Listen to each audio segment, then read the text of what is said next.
Ladies and gentlemen, welcome back to Amateur Repair Time. Today we're going to mess around with this 8-track player. I haven't messed with one of these in a long time. I mean, I've never repaired one, but I haven't played one in a long time. I've got one in the other room. I guess I could see if it works. But I've got a friend named Dennis who comes in our shop all the time, and he watches our channel too. And he came in the other day and wanted to know if I could fix his 8-track player that he wants to put in his car. So he's got a old Chevy Nova that he wants to put an 8-track player in. And I said, sure, I'll give it a shot. We'll see what happens. So he's been messing with it a little bit. So he brought me this speaker that I guess he was using to test it. And he brought me this antenna that I guess he was using to test it. And then the actual unit here. Let's see if we can unplug the antenna. We'll see what all he's got for us. There's the antenna.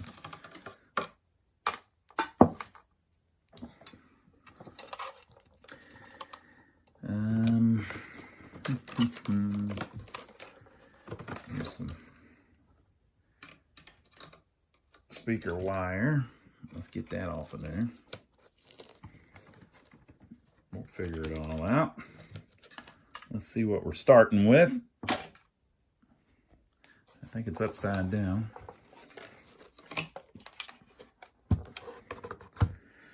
All right, it's an old school under dash AM FM 8-track player. It's a little corroded looking, a little bit, not a bunch. But it's got like a surface kind of some stuff to it.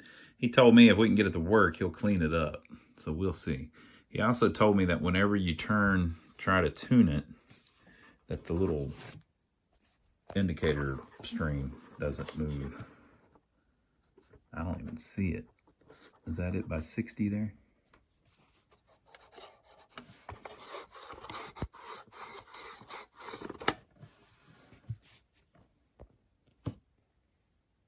Yeah, there it is. What do you think? Have we got any chance of fixing this? What do you think? Any chance of fixing this? Go ahead and leave your comments below. Do you think I will be able to fix this? Let's see who made it. Now, if you don't know about my channel here, Amateur Repair Time, the whole point of this channel is that if you're an amateur, a lot of times, if you just think about it, you can fix something by just attempting it, right? So we're going to, with just a little bit of electrical knowledge, see if there's any way we can fix this. It says it's a model number 564504920, and it says Sears and Roebuck. Very cool. Tells you the color code right there. The green wire is the right speaker. The blue wire is the left speaker. The red wire is 12 volts. The black wire is ground, and I guess you also need that ground for the speakers. So 4 wires and an antenna. There is a hole that's been knocked in it here. And then, yeah, we got the antenna connection, and we got the little 4-wire plug here. Green, blue, black, and red, like it said. This is so you can attach a little strap to the back of it so that it doesn't bounce up and down when you've got it mounted under your dash. And these. So what's going on is I believe he said he's got a Chevy Nova that never had a radio in it. It's got the factory radio delete plate, I think. And he's going to hang this under it because it's what would have been around back then. His is like, I think he said is an early 70s Nova. I've done ask him about 10 times, but I always forget what year he tells me. So the first thing we need to do is we need to figure out a power source for it. so I can give it 12 volts and see if anything seems to be happening. So, believe it or not, I believe I have got a,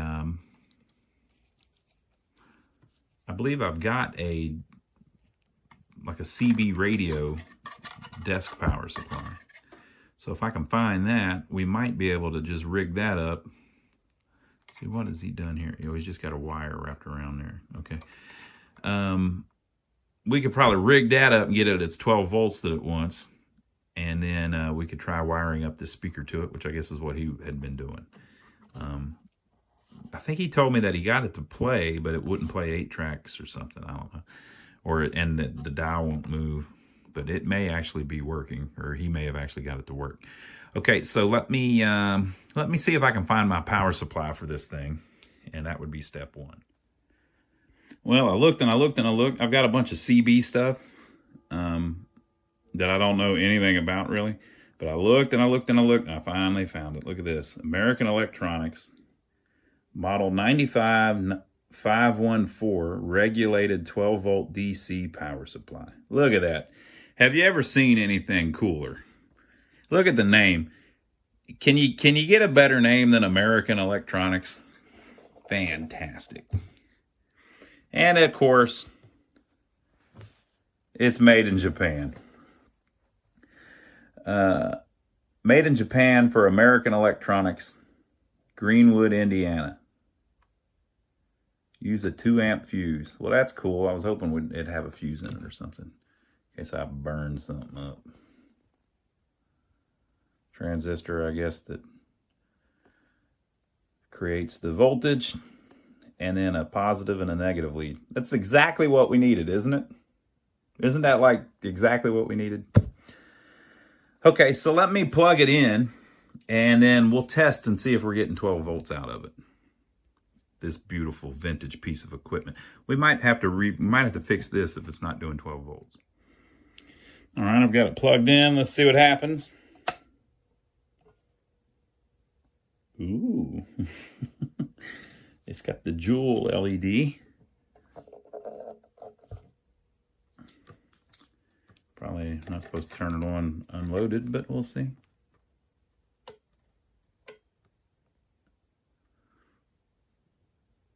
$15.3 volts. It says 12 volt regulated, but it's 15.3. But you know what? In a car, it's usually not 12 either. In a car, a lot of times it's 15.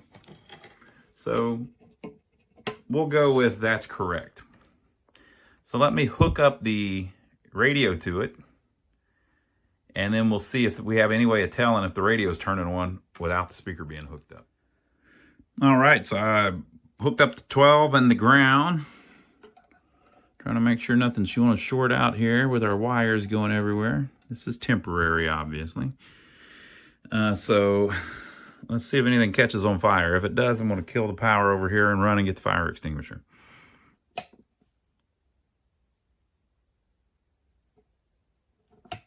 Oh, you saw that, right? The LED wasn't on.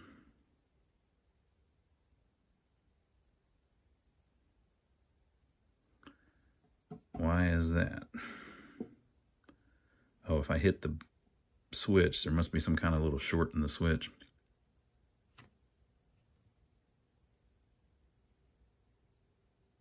I can hear something going on in there. It's heavy enough that it feels like it must have a little transformer in it. Okay, so this is turned off. Let's try, and we're not going to hear any sound because we don't have the speakers hooked up, but there might be a light or something. Yep.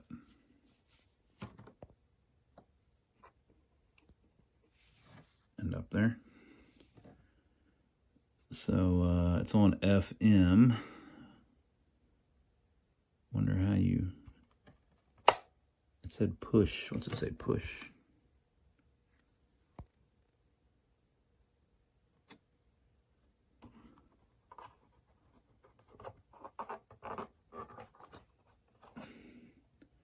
Push channel. Volume and tone on and off. That side says radio tune, stereo balance. Okay. this says stereo, mono, tape, repeat, on, off, radio, local, distant. I don't like how they're reusing the buttons, you know. It says FM, FM, FM, AM, AM. So I guess those are presets. This says R low. I don't know what that does. So this says stereo down, mono out. So are they using the... Okay, by hitting that, it moved me over to AM. Oh, okay, so this is going to be like FM channel 1, FM channel 2, FM channel 3, and you can adjust it. Or I guess you would hit FM preset. Oh, look, it moved. I guess you would hit FM preset 1 and then listen to your preset, or you could at any time tune it off of that. Right? So our tuning knob over here doesn't do anything. But the preset did seem to move it. So we're at 70, I guess we're at 94 FM. See if we hit the second one. Yeah, that moved it. So now we're at 98 FM, third one. Moved over to 106 FM. And then if I hit AM, we get the light, and it goes back to 104 AM, or 125 AM, and that's 145 AM. I wonder what the R low is doing. Look at that. It actually, the preset thing moves pretty good. So whatever runs it is just fine. Or at least partially working. I'm seeing if it's going to the same spot each time.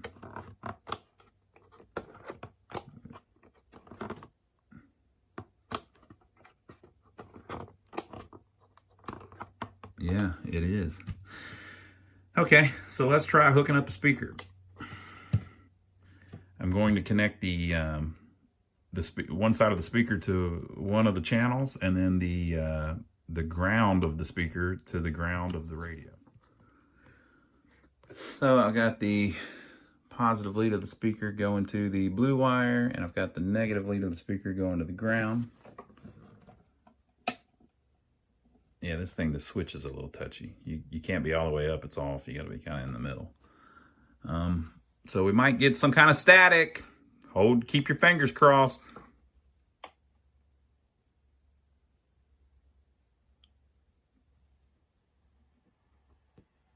Definitely getting static.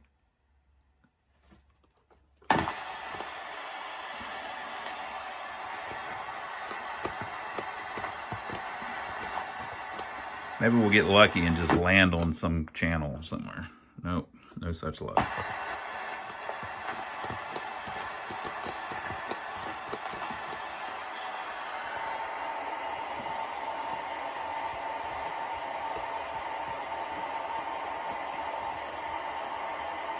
The tuning knob, I will say too, is a little bent. See how it's bent? Okay, so this knob is just the fader, so I've adjusted it all the way to the right or something, and it's on the left. So that doesn't mean anything. But it won't tune. Oh, you know what? We don't have an antenna on it though. So maybe we'll get lucky and one of those channels has something on it or close enough to it if the antenna's plugged in. Let me plug that in. See, he sent that antenna with it. We'll see if that does anything.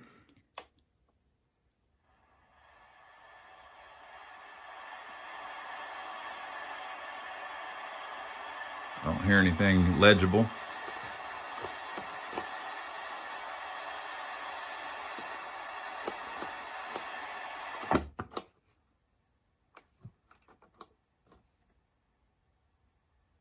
For it to be that dead quiet on AM, you'd think it would have to be on a band.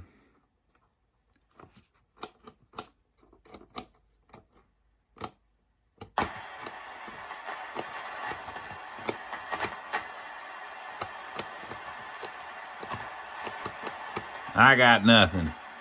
All right, so that's where we stand right now. Oh, the tone knob. It'd be interesting to see if you can hear any difference in the tone. Oh, yeah.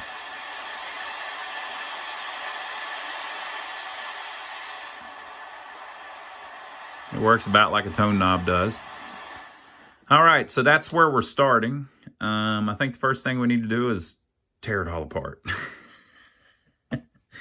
And I'm pretty sure he said he tried the 8-track player and it wouldn't work. So I'm not going to kill one of my tapes trying it. I do have some pretty screwed up tapes, though. I guess I could try it. But we'll get in it and look at it first. It's probably got a broken belt or something. Okay, so I'm going to unplug all this, turn everything off, and then we'll start taking it apart and seeing what it looks like inside. So I was able to take the cover off. There was a handful of screws holding it on. All of our power is turned off. So when I turn this knob,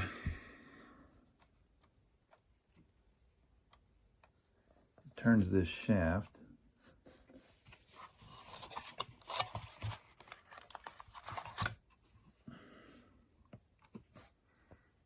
Let's see what's down in here.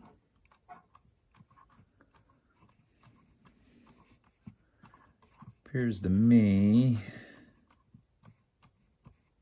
that is working as it should.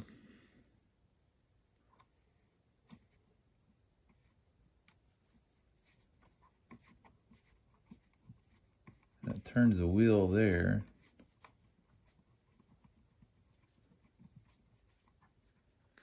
That turns these gears. That looks like that's probably how it should be.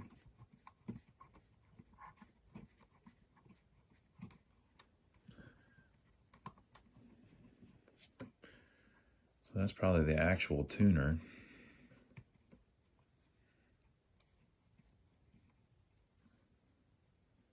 There's a small gear that's turning that.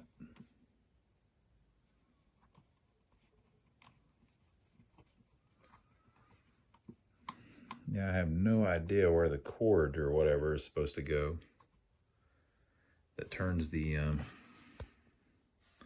front plate. But I do see what must be wrong with the 8-track player. The belt's bad. So we'll see if we can put another belt on it.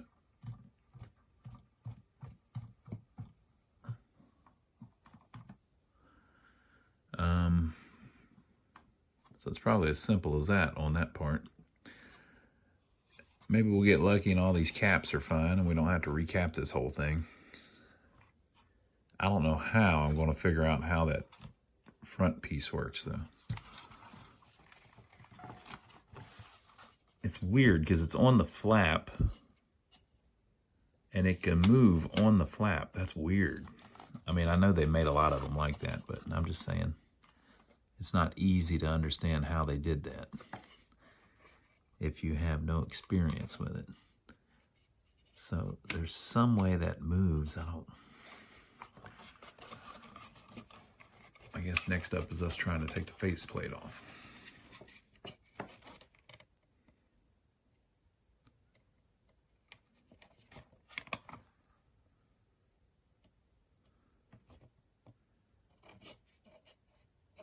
How are they doing that?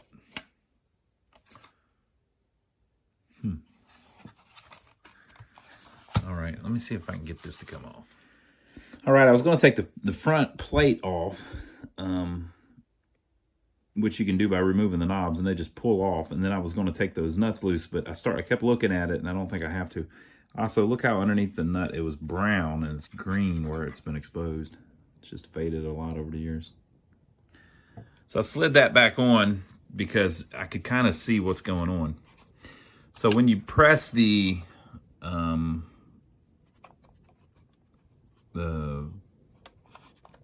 what do you call it? The button with the preset stations.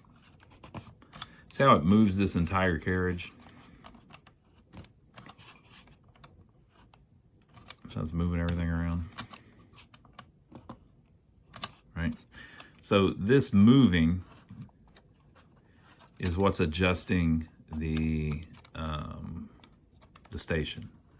This whole thing moving. And they have it set up somehow where these push buttons can do that. But we're just working backwards here. So if I turn this knob, it's just kind of like almost like a drive shaft here on the back of this pot or whatever this is. Right? And it turns this wheel, which isn't hooked to anything. And that wheel turns that wheel, which isn't hooked to anything.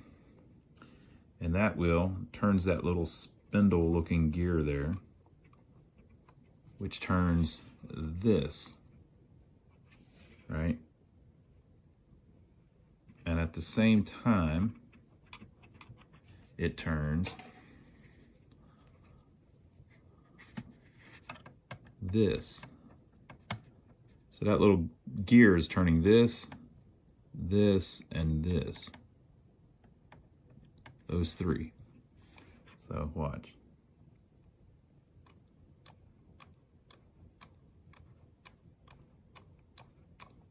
So I have control of that with my hand. So what makes this move? Well, if you move this manually, you see what's happening. This outside one turns.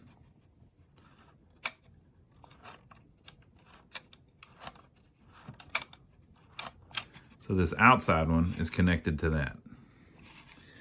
All right, well, if you look close again,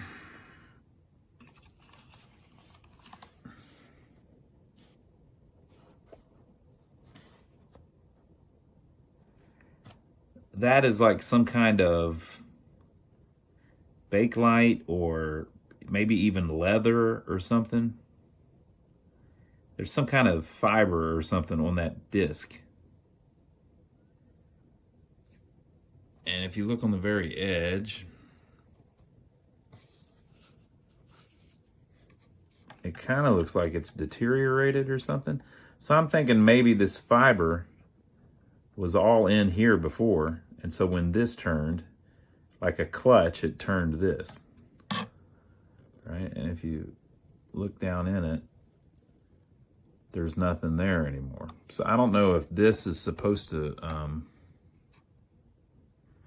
don't know if this is supposed to move and maybe it's stuck.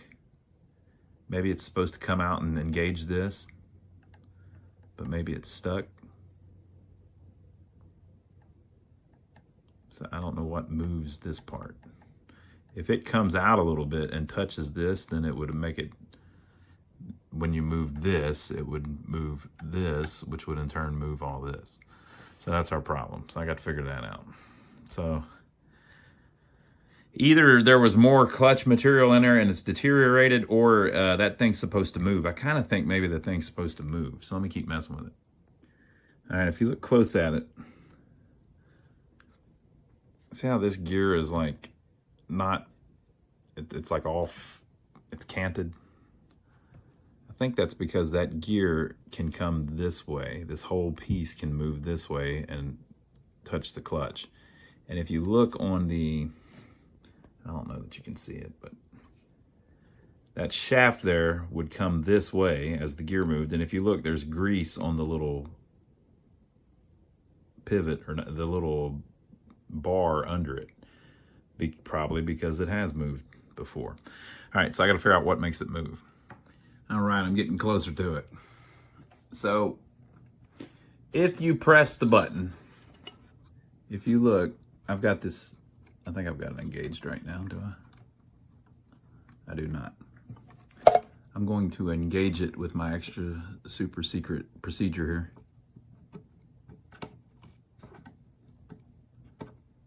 Don't worry about it, folks. It'll be all right. Come on. I had it a second ago.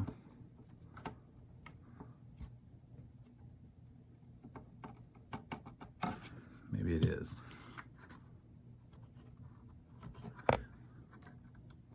Yeah, okay. So right now it's adjusting, right? And the piece is in fact touching the clutch. Now, if you get all the way to one end, let me put the knob back on. If you get all the way to one end of the dial, well,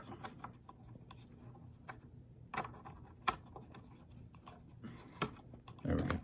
If you get all the way to one end of the dial, what happens is it slips on the clutch. That's one of the purposes of it, so that you don't break the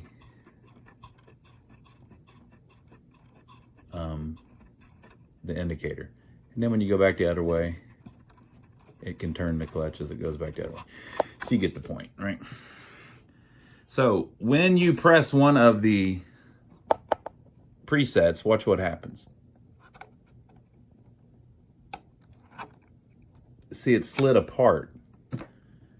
Well, now it's no longer engaged, and when you turn the knob, since it's no longer engaged, it doesn't turn that last wheel that we need it to turn to adjust. All right, so if you mess with it, right about here, you hear that click, and it popped back down. So now that it has popped back down, it's engaged again, and it'll turn it. Okay, so the question is, what is the click, right? So I've been looking and looking, and I can't hardly see this either, folks. Don't feel bad.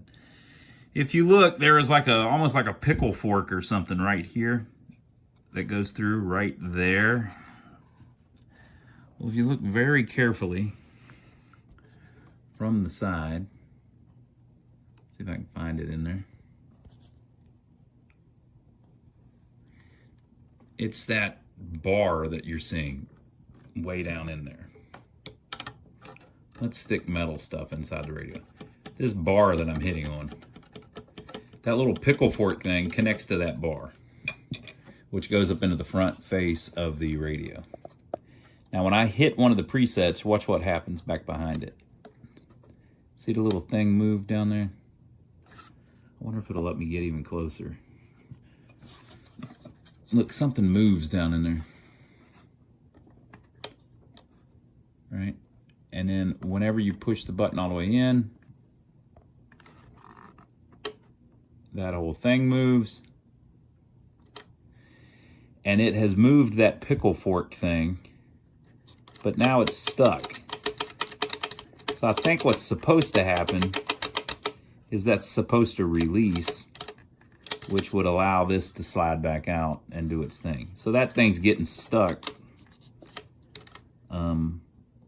The whole purpose of it is when you push the button in, it wants it to release the clutch so that you don't turn the knob and all of that. It just smoothly goes to whatever radio station you're on. But it's getting hung up somehow. So when I'm messing with this thing over here, it's making that pop loose, and that's the little click that you're hearing.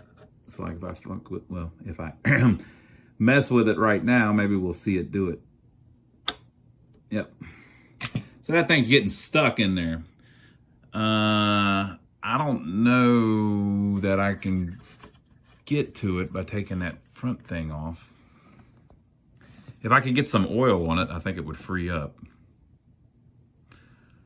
So, yeah, I guess I got to take the front plate off next and see if I can get anywhere near it where we can get some oil on it and get it to move more freely, and that should fix the clutch problem. All right, so here is the spot in question. Right there.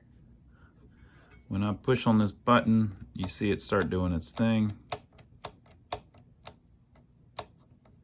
I wonder if that wheel is seized there where it won't turn, and that's the whole problem. So when you press any of these, there is a bar up here that it is pushing down. There's a spring over here, which also ought to help it come back, you would think.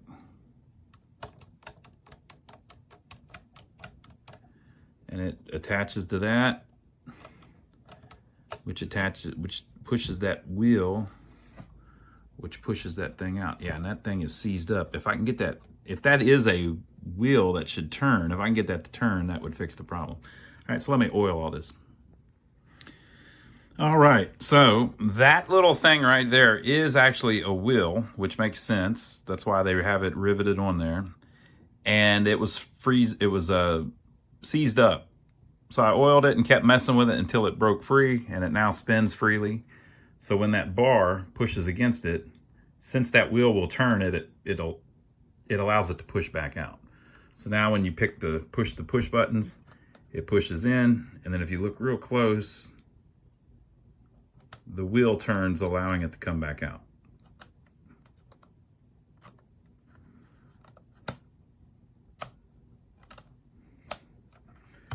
And you see the lever that the wheel is attached to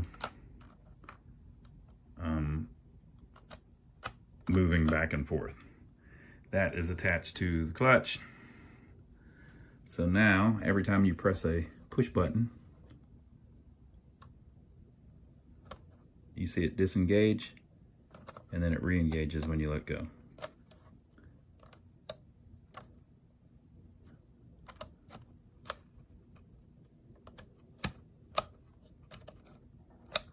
Okay, and so once you let go, if you go to turn the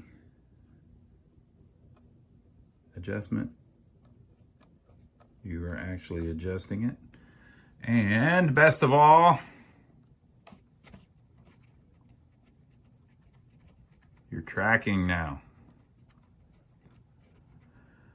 So if the radio will work, we fixed that. So we fixed that it wasn't allowing you to change stations. While I've got it open, I guess I'll go ahead and put a belt on it too. Let me see if I can find a belt that's the same size as the one that was in it. I didn't look for the belt yet, but I figured we might as well try it. And then I could try sliding an 8-track in it and see if the motor turns on. If the motor turns on, then we'll be ready for the belt. But we need to test and see if the radio actually works. So turn the power on. It's on.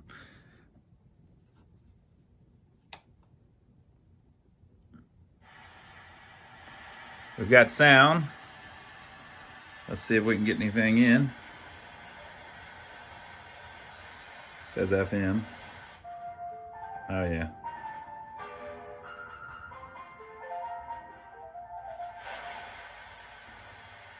Qualifying for the Africa Cup of Nations football after this news. Give us a station call out. BBC News with David Harper. Israel has carried out its deadliest attack on central. I think we'll skip that. Okay, so it won't let us go past that because it's allowing that clutch to slip at the end. Ron DeSantis.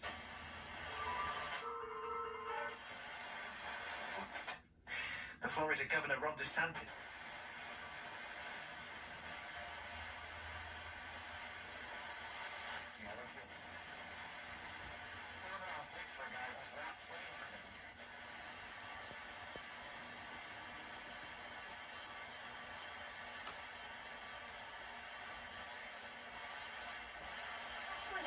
Credit. So go see Brandon for details. It's Victory Chevrolet. For a limited time only, new iMart Express customers enjoy 40% off your first purchase. This might be 95.7. With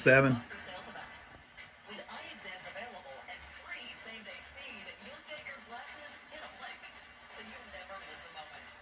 Shop the sale today and get 40% off for all first-timers. It's one more way we're taking care of our customers with inflation-proof pricing. Get glasses. Go see.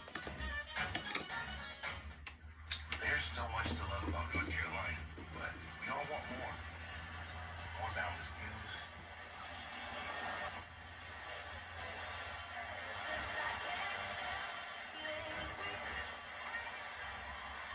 Little Adele for you. So 96.9 is a big country channel. Dead on it.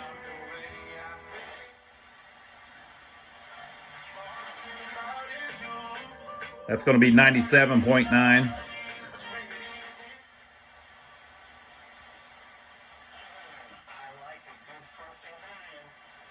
Maybe 99.7, I don't know. And then we've got a 101.9.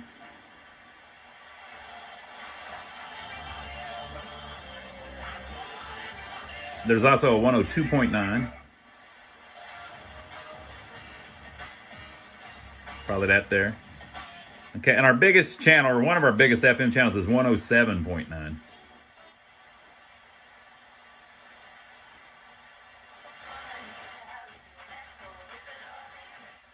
That's probably it, you know.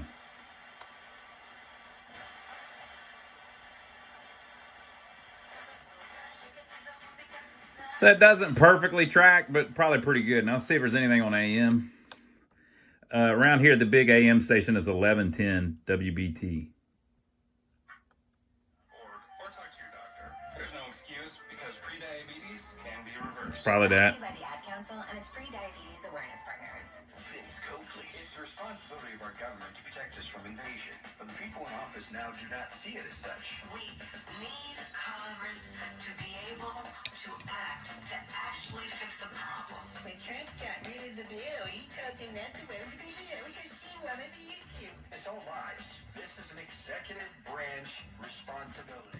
I'm not preaching to you, folks. I'm just trying to figure out what channel it is. Coakley, this morning attack. Your emergency 11 situation station. 1110 WBT.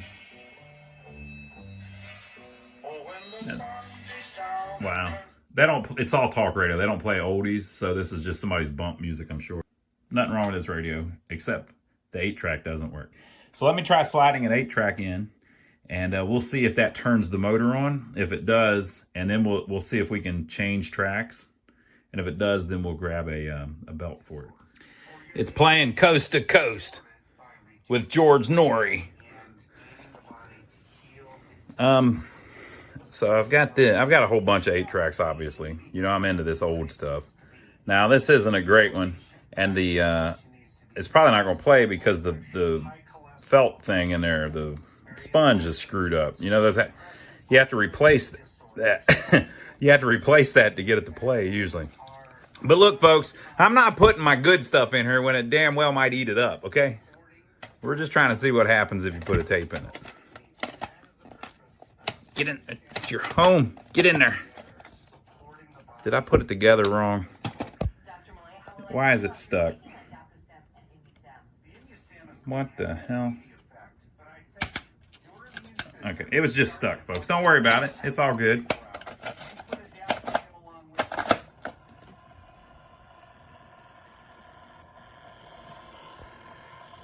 The motor is turning.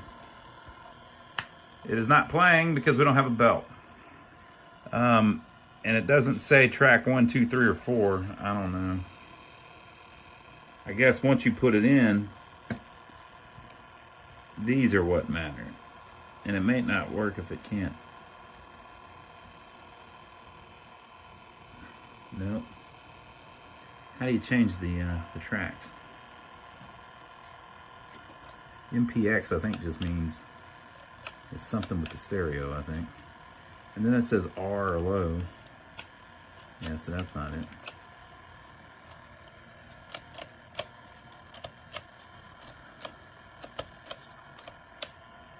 Yeah, so I don't know how you change the track on one in a car. But I'll bet Dennis does. Okay, well, it looks like it's trying to play, so let me see if I can find a belt, and then we'll go from there. All right, so I got a new belt fitted on it. Here's the old one. I've got a big assortment of those. I just picked one that was the same height, and that was just slightly smaller than this one that's undoubtedly stretched out, and it seems like it's pretty good. You don't want it too tight, I guess, but so let's see if it'll work. I don't know if this tape's any good.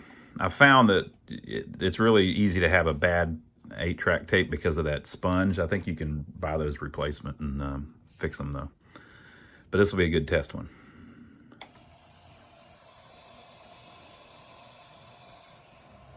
It's the crappiest version of that song I've ever heard. How do I change the track.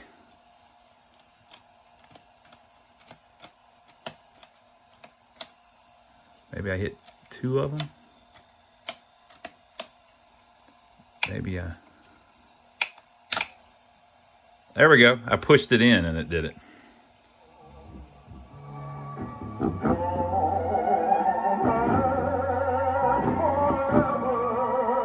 God, this one sucks.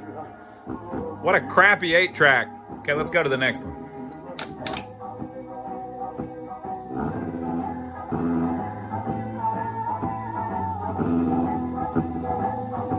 Here we go.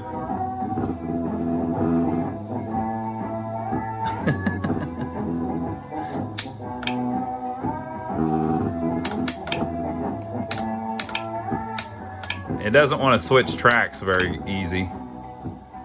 I wonder if that's because it's ate the tape.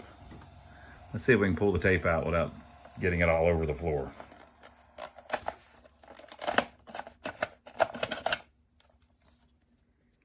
Huh, it's still in there. Let's see if we can go back to our radio.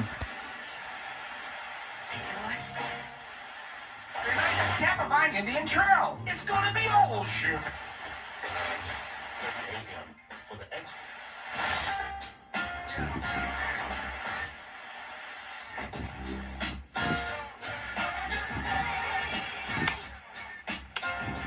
I didn't like how these didn't light up very well. Let's get a different tape and try something else, and then I'll see if I can get the tracks to light up right. I don't know that I can fix that or not, but we'll see. They decided the marriage would be the end of July. Everyone said they were crazy. It kind of depends on your tape. Some tapes sound better than others. They're all getting old. And I don't know how to get the track select to change. That part's stuck, so might have to just leave it like that. I'm not sure how that works. Let me do a little research. Yeah, this tape's playing a little slow. I've tried it on I've tried this before, and this tape seems like it's slow. It just drags a little bit. This thing here has to do with changing the track. So let's see what happens when I press the button. I messed with it and got it to flip to another one. We don't have any lights lit up right now.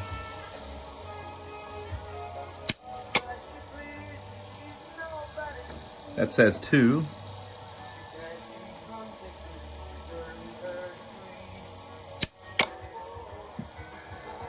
That says 3.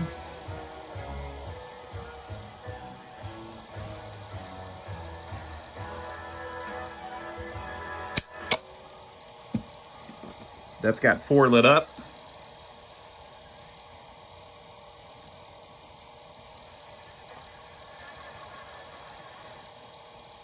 Okay, one more. Let's see if it'll go back to 1.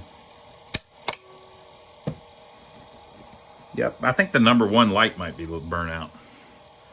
Let's see if we can go to 2.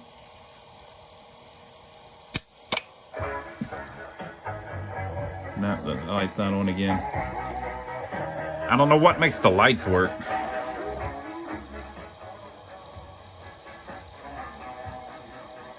And it's just a little bit slow if you know these songs. But I'm pretty sure it's the tape. Let me see if I can figure out how it's getting the signal to the light bulbs. So interestingly enough, the way that it lights up the LEDs is with a little PCB there with a little finger on it that's very similar to how all the stuff works in the pinball machines. Exact same setup, but I can't get that thing out. So what I did was I sprayed some contact cleaner on it, and then I just cycled through all of the tracks. So it seems to be working pretty good now, but the first LED is burnt out. So track 1, track 2, track 3, track 4. Track 1, track 2, 3, 4. But it's switching good now.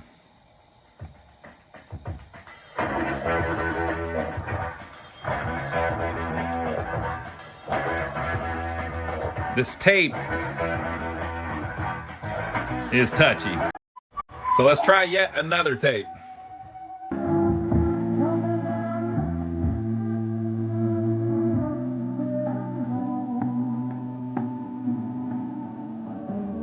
Put it back together.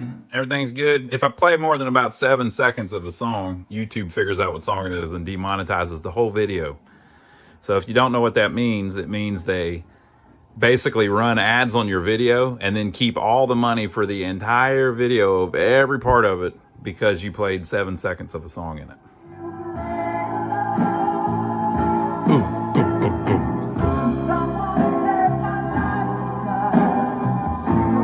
Sugar babe. I sing just like the song, so it's gonna make me be demonetized. Track 4 ain't got nothing on it. There we go.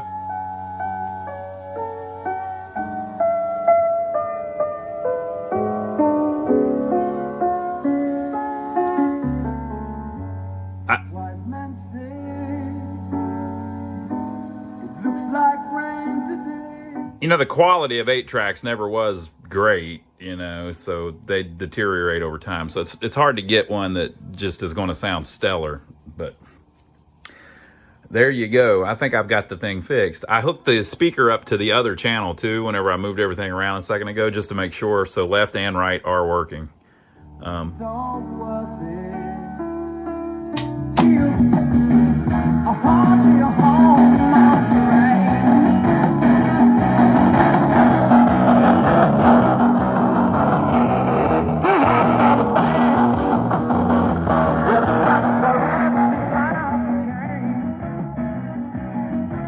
If it'll go up loud enough to distort, I mean, it's working good, isn't it?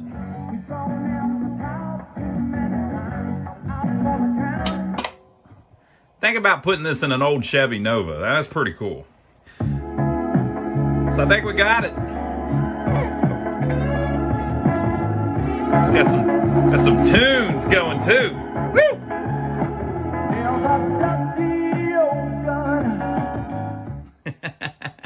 So there you go, folks. I hope you enjoyed it. Now, if you like watching me mess around with radios, these, you know, kind of 70s vintage ones, I have messed with some other stuff like that. Check out this video, but we'll see you on the next one. I hope you enjoyed it. I know I had a lot of fun.